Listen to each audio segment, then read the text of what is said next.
Well. Shopping for a car? Yep. Carvana made financing a car as smooth as can be. Oh, yeah? I got pre-qualified instantly and had real terms personalized just for me.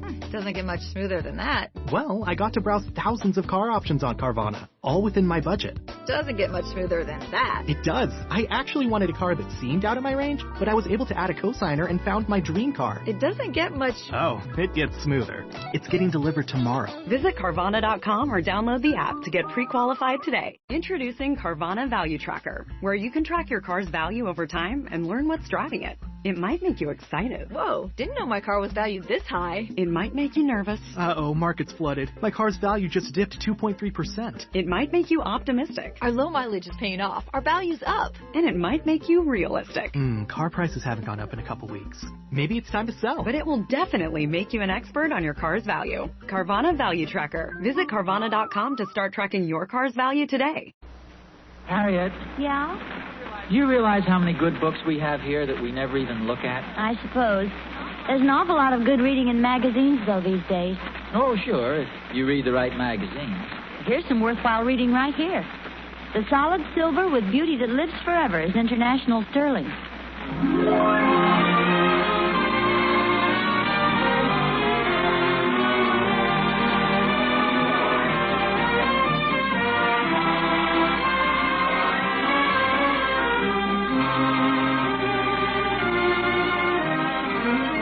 Solid silver with beauty that lives forever is International Sterling.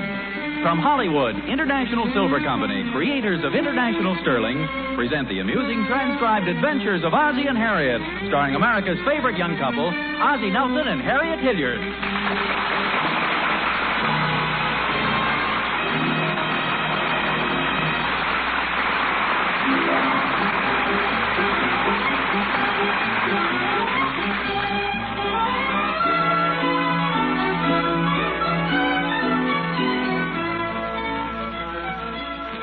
Once upon a time, there were 3 bears, and once upon a time, there were 4 Nelsons.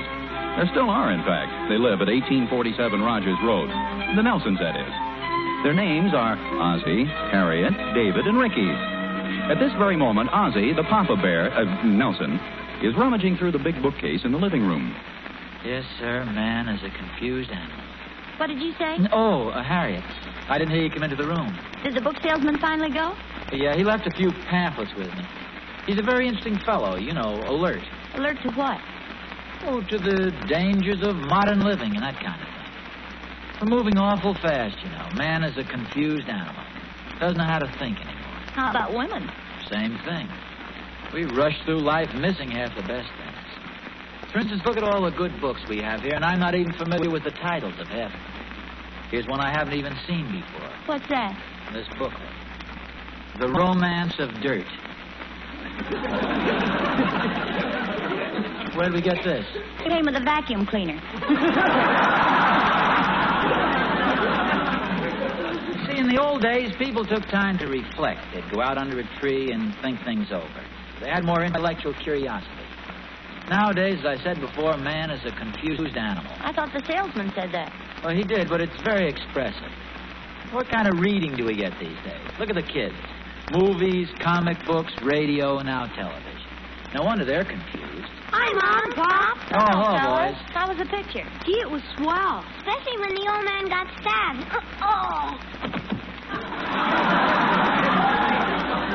Ricky, get up off the floor. How about when the mother drinks the poison? Well, now, what kind of a picture was that? It was really swell. A lot of murders. Oh, wait a minute, boys. Look, I have no objection to you going to moving pictures. But can't you pick out something else beside this bloodthirsty junk? People getting murdered, taking poison. Why the trash they write nowadays? What was the name of the picture, David? Hamlet.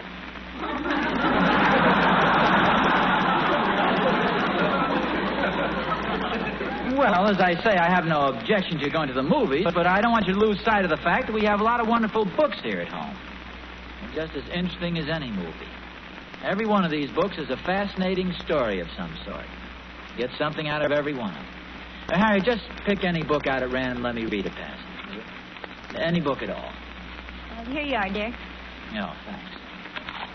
Always empty dust bag after use... What? some days you just can't win.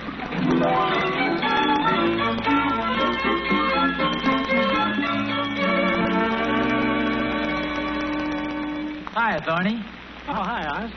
Where have you been keeping yourself all day? Well, I've just been browsing through a few books, Oz. You know, we don't do enough of that these days. Well, that's exactly the way I feel, Thorny. It's a dangerous age we're living in. Not like the old days. Man had more intellectual curiosity in those days. He learned things for himself. But nowadays he's a confused animal. He came to your house, too.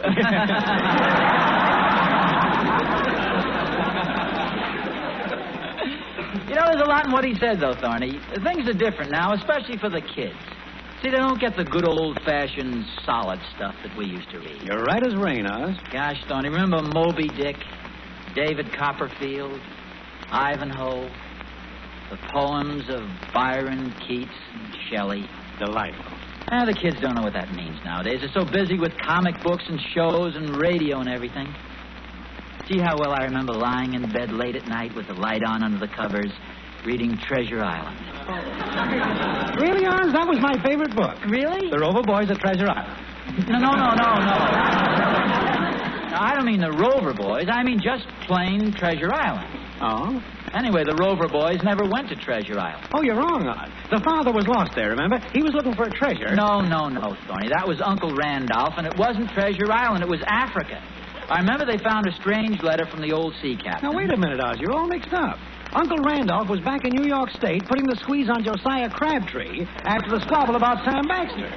You mean Dan Baxter, the son of Arnold Baxter, the town scoundrel. Okay, but it was Arnold who gummed up the Treasure Island expedition. They never went to Treasure Island, Thorny. And even if they did, Arnold Baxter couldn't possibly have gummed it up. He was in jail at the time.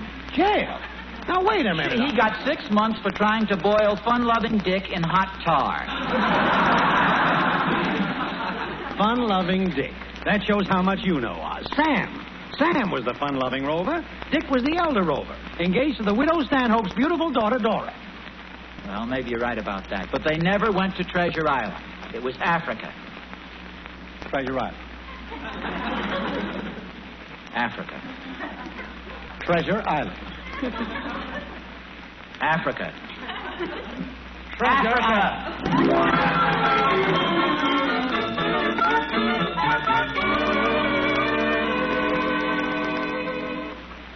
Here's the juvenile section, Harriet. You sure they have the Rover Boys? Oh, yeah, I phoned the librarian. Under an assumed name, of course. Let's see. Standish, Stoddard, Thompson. Where? Right up on the top shelf, see? Arthur M. Winfield. Gee, they've got 'em all. The Rover Boys on the river, in the mountains, on land and sea. At Treasure Island? Where? No, I'm only kidding.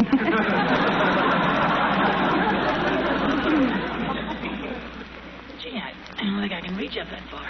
You better get a stool. I'll be right back. Stool or a chair, maybe. Oh, yeah. Pardon me, you're not reading this big book, are you? I'd like to borrow it a minute. Oh, this is really heavy. Yeah. Now all you need is another book to climb up on that one. Yeah. Steady me now, will you? You got it? Yeah. Oh. Take a look at it while I take back this unabridged encyclopedia or whatever it is. Boy, this is heavy. Excuse me. Well, hello there, Mr. Nelson. Pardon? Oh, yes. You're Miss Kaiser, Ricky's mathematics teacher. No, I'm Miss Fraser, David's English teacher.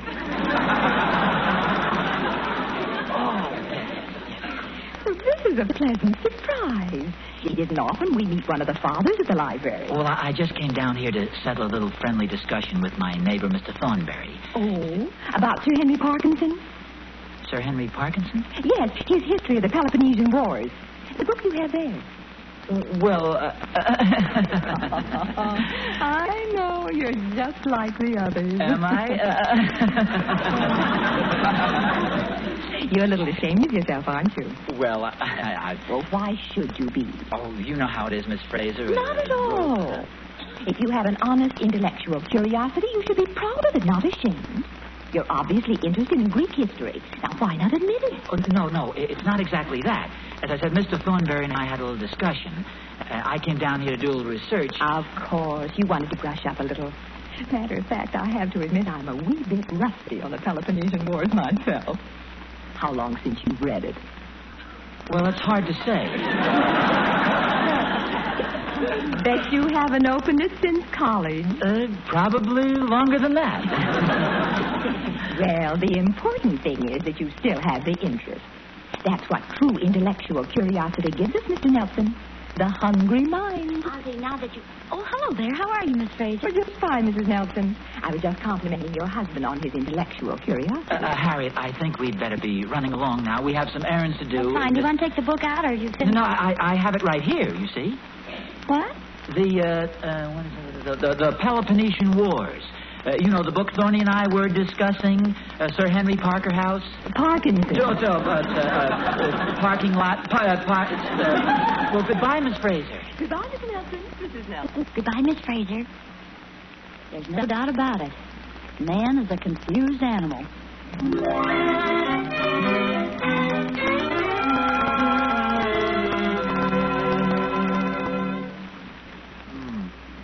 Listen to this, Harriet. The causes of the Peloponnesian Wars are understandably complex. In that Potidea, a Dorian town on the western promontory of Thrace, was induced to revolt with the support of the Macedonian king Perdiccas, formerly an Athenian ally. Think of that. Yeah. What does it mean? I haven't the faintest idea.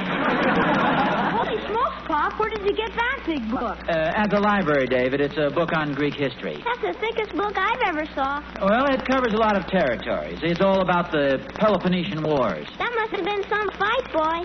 Well, it includes a lot of the history of the times, of course. When are you going to start reading it? Oh, I don't know. There's no hurry. It's a 120-day book. Hello? Mr. Nelson? Yes? This is Miss Fraser. Oh, hello, Miss Fraser. You know, I thought after I got home this afternoon, there was something I should have mentioned to you at the library, Mr. Nelson. You seem to have such an active interest in worthwhile things. Oh, well...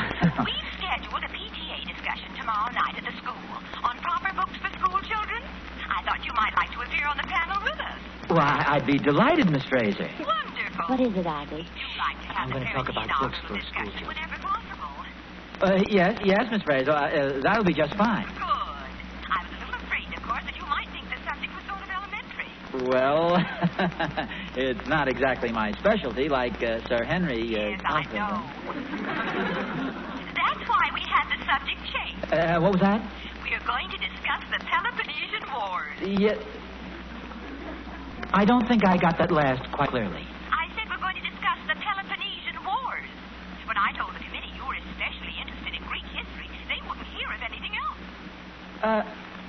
Miss Fraser, I think this would be a good time to let you in on a little joke. Now, you can't get out of it. We're depending on you. With your vast knowledge of the subject, it's going to be an exciting evening. Especially when you chase me out of the auditorium. Oh,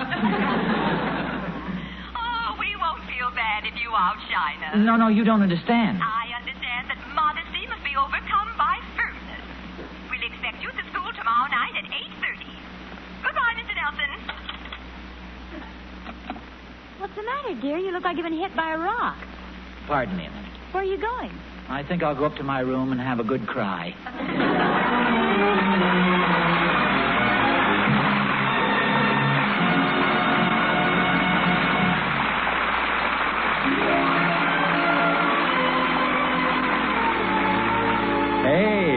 What has Ozzie Nelson got himself into this time? Oh, I sure don't envy him. Standing up there in front of the PTA, giving a speech about the early Greeks and the Peloponnesian Wars. Gosh.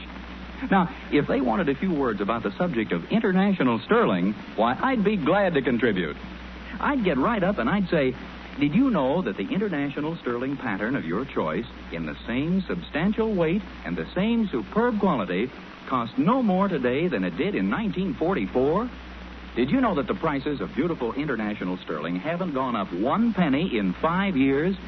And did you know you can save about $20 by getting 8 place settings in any one of several lovely international sterling patterns rather than some other sterling?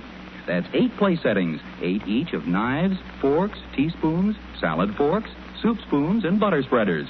And remember, this is international sterling, the loveliest solid silver in the world. So see it tomorrow. It's the solid silver with beauty that lives forever. Famous international sterling.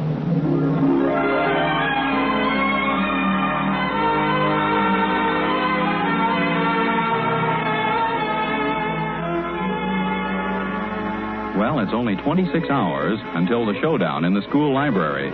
The Nelson household is tense with expectancy as its hero marshals his forces to meet the challenge. The clock has just struck 6:30. You can read 50 pages an hour. If the book is, say, 500 pages, it's finished in 10 hours. How many pages in the book? Can you see there?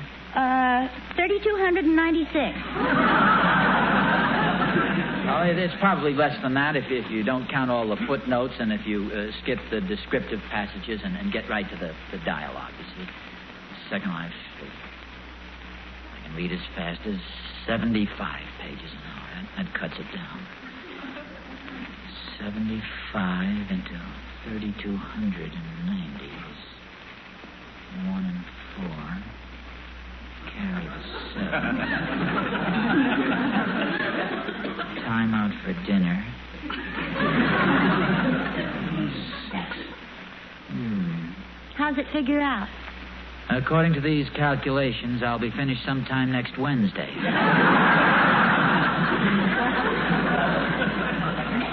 The clock strikes 8. Ozzie's knowledge-hungry mind is eagerly devouring the text of the great book. How are you doing? Not too bad, Harriet. Of course, it goes a little slowly at first until you get into it. It's strange there aren't more people interested in this type of thing. What do you mean? Well, I noticed the last time this book was borrowed was December 1910.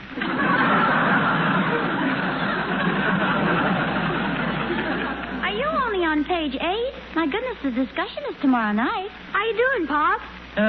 Pretty good, David. I'm on page 8. You sure can read fast, Pop. Well, there's a lot of meat in this stuff once you get into the interesting part. Here, just listen to this. It reads almost like modern fiction. After Herodotus had resided for some 7 or 8 years in Samos, events occurred in his native city which induced him to return thither.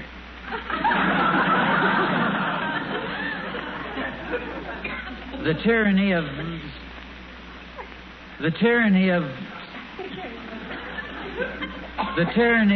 this fellow here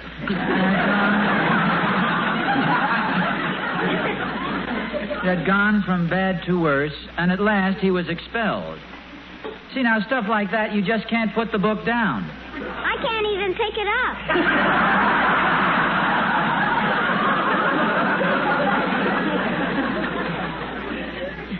Still wonderful reading. Now, look right here. The city of Epidamnus stands at the right of the entrance of the Ionic Gulf. I'll answer it, Mom. I'll go with you. Well, Harry, where are you going? Wait for me. I don't want to hear any more either.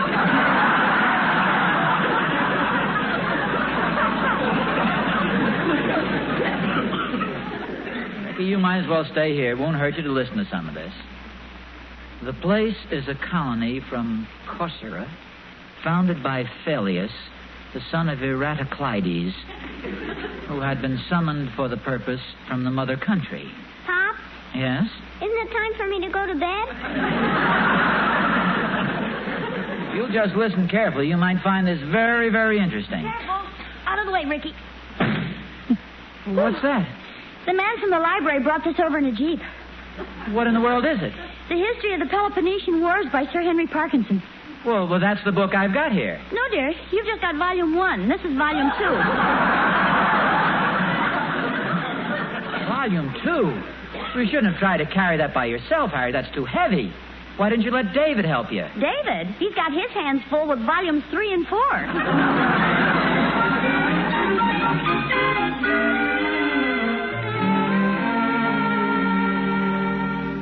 How you doing?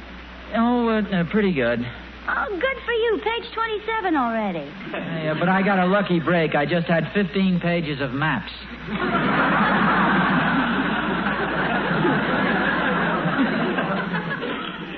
And so the Spartans sent to Athens no formal declaration of war, but rather sought to create some specious casus belli.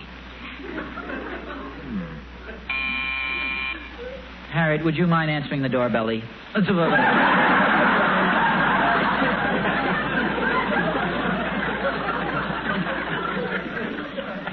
Intending to inflame the existing hostilities against Pericles in Athens by implicating him in the curse pronounced on the murders of Cyclops. My fellow Scott. Oh, Thorny, what are you doing over here? Let it never be said old Thornberry didn't come prepared. We got to bone up, Oz. Burn the midnight oil. Where do I put him? What have you got there? What have I got? Great thing pulling me in on that discussion tomorrow night. It's going to be fun, though. There we are. I cleaned out the shelf down at the library. All 8 of them. 8 of what? The Rover Boys. Rover Boys? Well, sure. Miss Fraser called and asked if I'd like to sit in. And she said the discussion was about the Rover Boys? Sure. Well... Excuse me, dear. Thorny, can you remember exactly what Miss Fraser said to you on the phone? Why, sure. She said Oz was conducting a discussion on the Rover Boys. She said Rover Boys? Let's see. Well, maybe she didn't exactly say Rover Boys, but she said the book I was discussing with Mr. Nelson this afternoon. Well, what else could it be? Thorny, maybe you'd better sit down. What's the matter? Ozzie, you tell him. I'll go make some coffee. Thorny, old gray-headed friend. I don't have gray hair. You will. Thorny, what do you know about the Peloponnesian Wars? Oh, I have the layman's knowledge. Absolutely nothing. What's that got to do with the Rover Boys? The discussion tomorrow night is about the Peloponnesian Wars. Oz, how can anybody say Peloponnesian into one phone and have it come out of the other phone Rover Boys? Calm down, Thorny. You're just getting panicky. Now, all we have to do is read through these 4 fascinating volumes. Now, here's Volume 2. Just prop your feet up on Volume 3.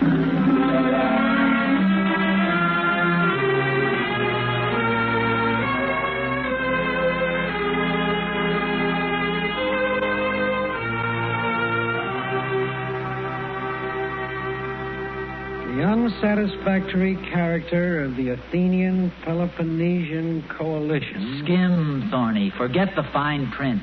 Oz, it's all fine print. What have you got there on Callicratidas? Just a second. Oh, born in Volume 2, died in Volume 4.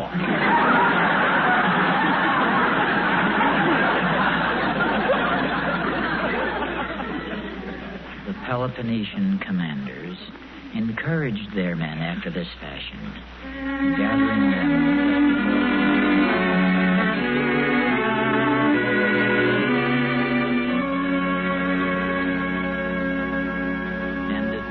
year of the war, of which Thucydides was the historian. Well, how's it going, fellas? No, very nicely. Well, very interesting, yeah. Once you get into it, it's not bad.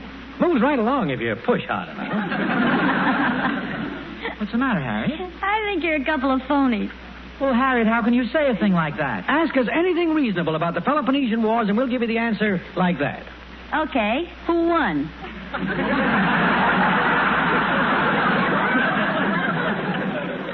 That's not a reasonable question. She's got a point there, Oz. We better look it up. They might hit us with it tomorrow night. Wait a minute. Would you stand by for an important announcement? Like what? Miss Fraser phoned. The discussion's been called off. Called off? Oh, what a disappointment. Isn't that awful, Thorny?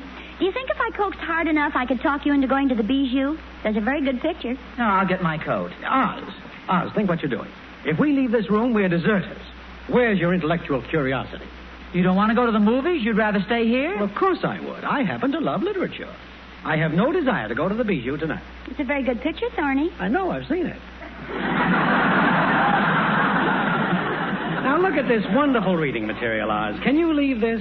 Think of the adventures that lie between these covers. Thorny's right, Harriet. I'm afraid my hunger for this good reading is a little stronger. Are you serious? Well, of course I am.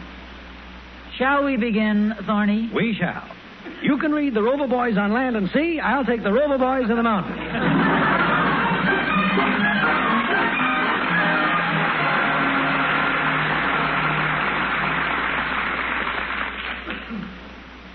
Ozzie, are you just coming to bed? Yes, Harriet, go back to sleep. What time is it? Oh, it's pretty late. Darn Thorny, I couldn't get him to go home. Ozzie, look at the clock. It's 5:15. Darn clock with its luminous face. Ozzie Nelson, the idea of reading the Rover Boys until almost 5 in the morning. Well, it wasn't my fault. I wanted to quit at 4 o'clock, but Thorny's such a big kid. Oh, we settled the argument as to which one is the fun-loving Rover. Well, please tell me so I can go to sleep with a clear mind. Well, remember, Thorny said Sam was, and I said Dick was? Thorny was wrong. It was Tom. Okay, now will you please go to sleep? Well, who could that be? Hello? Hello, Oz? Thorny, what do you want? I'm having a little trouble. Would you put Harriet on? I want her to talk to my wife.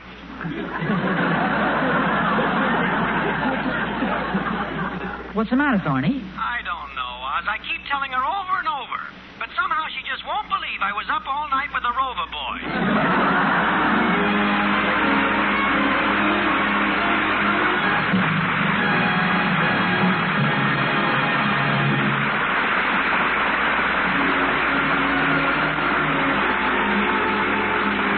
Ozzie and Harriet will be back in just a moment. Gosh, let it be stated right here that I, Vern Smith, on the occasion of my next visit to the library, will have nothing whatsoever to do with Sir Henry Parkinson and his history of the Peloponnesian Wars. And that goes for the Rover Boys, too. Well, how about a Life magazine, Mr. Smith?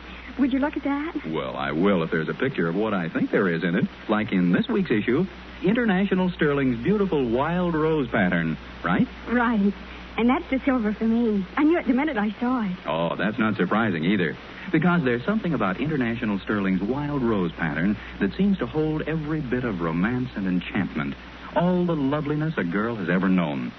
And even the picture will show you what an exquisitely created design wild rose is. Fragile, silken wild rose petals caught and held forever on a gleaming silver shaft. Wild rose is truly a bride's pattern, with grace and delicacy in every line. I know. And I'm going to be a bride next week. Golly, what could be more perfect? Me with my very own International Sterling in the wild rose pattern. That's the kind of a love story that never grows old. International Sterling. It's just made for brides, for all women who want their homes to be homes of loveliness, of dignity and shining pride. And don't forget that International Sterling patterns are still the same superb quality, the same substantial weight, and the same wonderful price as in 1944. That's why so many women choose it. International Sterling, the solid silver with beauty that lives forever. It's my pleasure at this time to introduce to you the West Coast editor of Radio Mirror magazine, Miss Ann Daggett.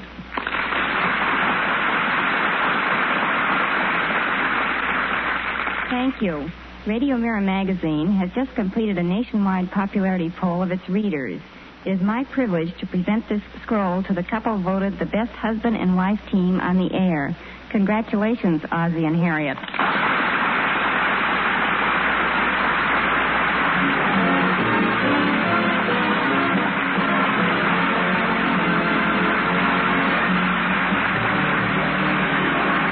Tune in next week to another adventure of Ozzie and Harriet, produced and transcribed in Hollywood, and starring Ozzie Nelson and Harriet Hilliard. And remember, the solid silver with beauty that lives forever is International Sterling. Yes, Harriet, the solid silver with beauty that lives forever is International Sterling. Appearing in support of Ozzie and Harriet were David and Ricky Nelson, John Brown, Lois Corbett, and yours truly, Vern Smith. Original music was composed and conducted by Billy May.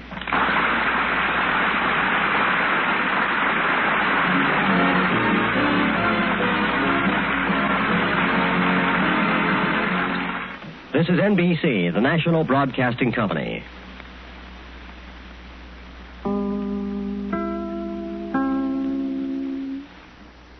Lucky Land Casino, asking people, what's the weirdest place you've gotten lucky? Lucky? In line at the deli, I guess? Aha, in my dentist's office. More than once, actually. Do I have to say? Yes, you do. In the car before my kids' PTA meeting. Really? Yes. Excuse me, what's the weirdest place you've gotten lucky? I never win and tell. Well, there you have it. You can get lucky anywhere, playing at LuckyLandSlots.com. Play for free right now. Are you feeling lucky? No purchase necessary. Void where prohibited by law. 18 plus. Terms and conditions apply. See website for details. Okay, round 2. Name something that's not boring. A laundry? Ooh, a book club. Computer solitaire, huh? Ah, sorry, we were looking for Chumba Casino.